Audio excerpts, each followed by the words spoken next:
Hoje então a gente vai ler o Robert Field.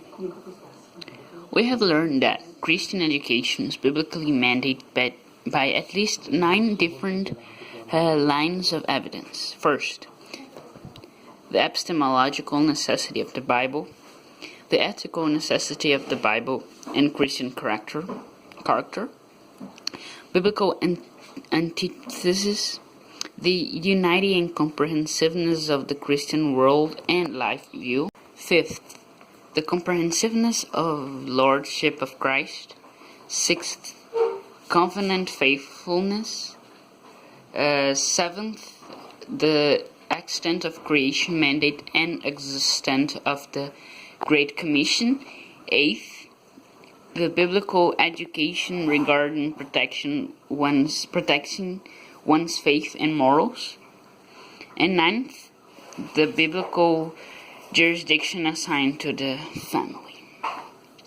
Astonishingly, in the United States, 85% to 90% of children from Christian families are attending government schools. Obviously, this means that most Christian families are disobeying God's word in the area of educating their children. Just as obviously, it means that evangelical churches are not preaching and teaching God's word in this area. Thus, Bible-believing churches are not Bible-believing with regard to God's mandate for the biblical education of covenant children. What constitutes biblical education? The above principles enable us to identify 6 key components of biblical Christian education. Parent-led teaching in family context. When one examines the various biblical commands regarding the education of children, he is immediately struck with the fact that all such biblical commands are addressed to parents to teach, train, instruct, educate, and discipline their own children. Several passages instruct the father to seize teachable moments when his child asks him a crucial question. The plethora of biblical commands presupposes that the responsibility to teach and train children rests with their parents, that at least one of the parents is normally with their children, and that the parents, including the father, personally perform a significant portion of these God-assigned duties. 3 passages extend the command given to fathers to include grandfathers teaching their grandsons. Education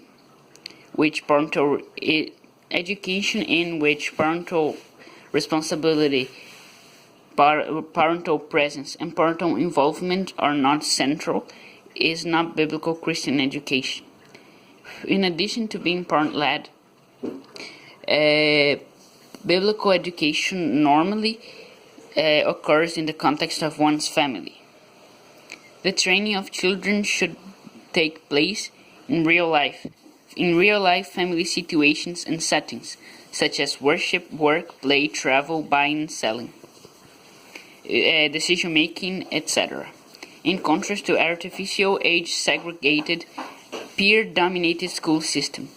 Since the ultimate goal of education is to train children to glorify God in real life, see biblical goals below, the setting for education must be real life. Life in the real world is not age segregate. As was already noted, age segregation, I misspelled it.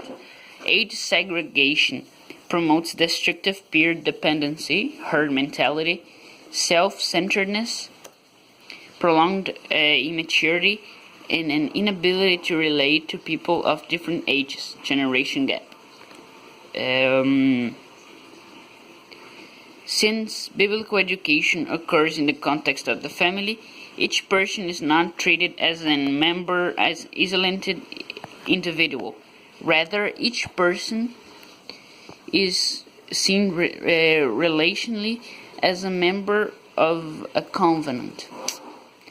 a member of a covenantal family unit. A significant part of a person's identity comes from his or her God-given family. That is why the Bible repeatedly identifies a man relationally as the son of so and so, or identifies a wife or daughter in terms of her husband or father. This is an opposite of both American individualism and centralized statism, in which the individual exists to serve the state. Biblical education cannot be divorced from covenantal family. Two primary responsibilities of parents are to teach their children the gospel message and to pray with them and for the children.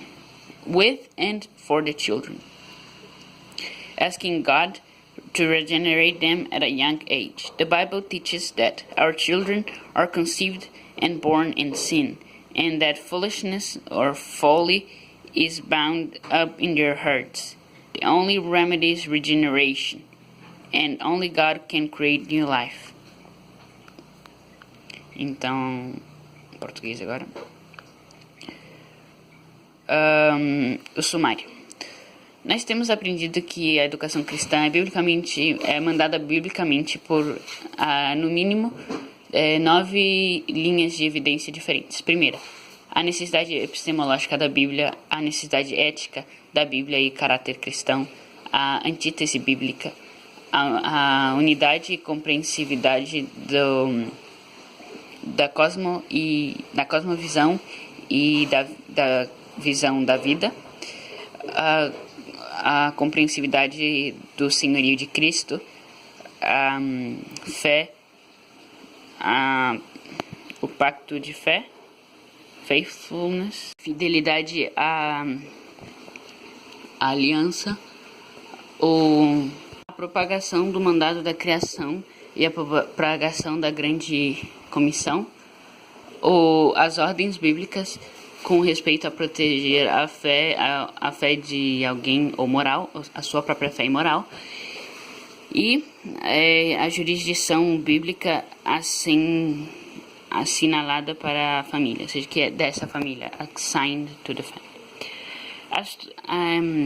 Surpreendentemente, nos Estados Unidos, de 85% a 90% das crianças de famílias cristãs estão numa escola governamental.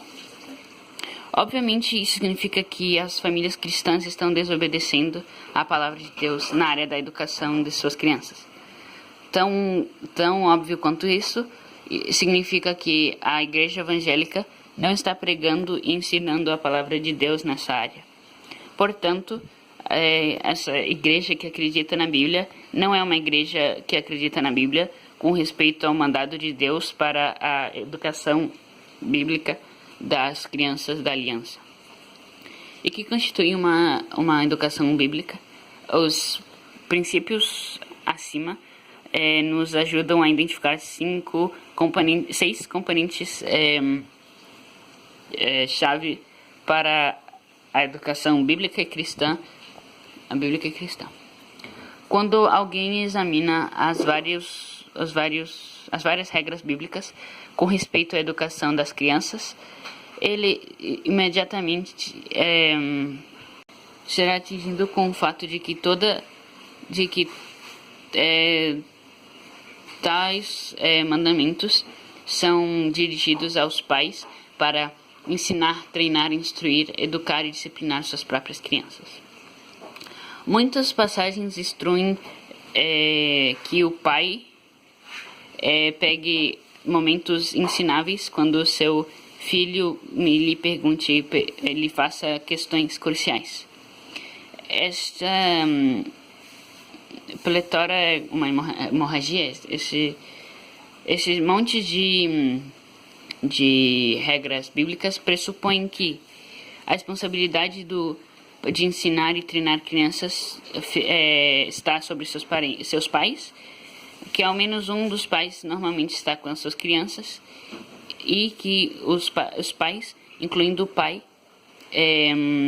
personalmente faz uma porção significante desses serviços dados a ele por Deus. 3 passagens estendem a regra dada a pais para incluir avós ensinando seus netos. A educação, na qual a responsabilidade